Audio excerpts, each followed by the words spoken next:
Lottery ടിക്കറ്റിനു വേണ്ടി അച്ഛനെ കൊന്ന മകന് ജീവപര്യന്തം ശിക്ഷ. തിരുവനന്തപുരം കരകുളം സ്വദേശി വിനോദിനെയാണ് അഡീഷണൽ സെഷൻസ് കോടതി ശിക്ഷിച്ചത്. മകന്റെ ക്രൂരമർദ്ദനത്തിനിരയായ ആന്റണി 2022 കൊല്ലപ്പെട്ടത്.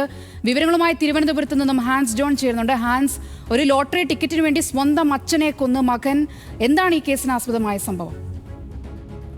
സോന, 2022 ജൂലൈ 19 ഈ സംഭവം നടക്കുന്നത്. ലോട്ടറി കച്ചവടക്കാരനായിരുന്നു തിരുവനന്തപുരം കരകുളം സ്വദേശിയായിട്ടുള്ള ആന്റണി. ഇയാളുടെ പക്കലുണ്ടായിരുന്ന ഒരു ലോട്ടറി ടിക്കറ്റിന് സമ്മാനം ലഭിച്ചു. എന്നാൽ മകനായിട്ടുള്ള വിനോദ് ഈ ടിക്കറ്റ് ആവശ്യപ്പെട്ടു. പക്ഷെ അത് നൽകാൻ ആന്റണി തയ്യാറായില്ല.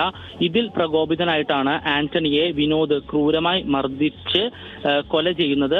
ഈ ക്രൂരമായി മർദ്ദിക്കുന്നതിനിടെ ഇദ്ദേഹത്തിന്റെ തലക്ക് സാരമായ രീതിയിലുള്ള ആന്തരിക പരിക്കേറ്റിരുന്നു.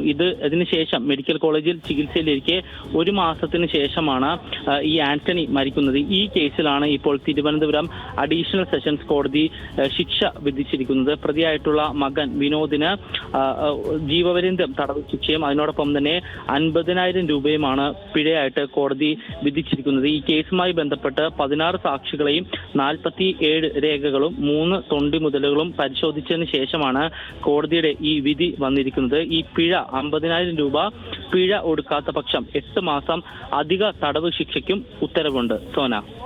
ശരി ഹാൻസ്.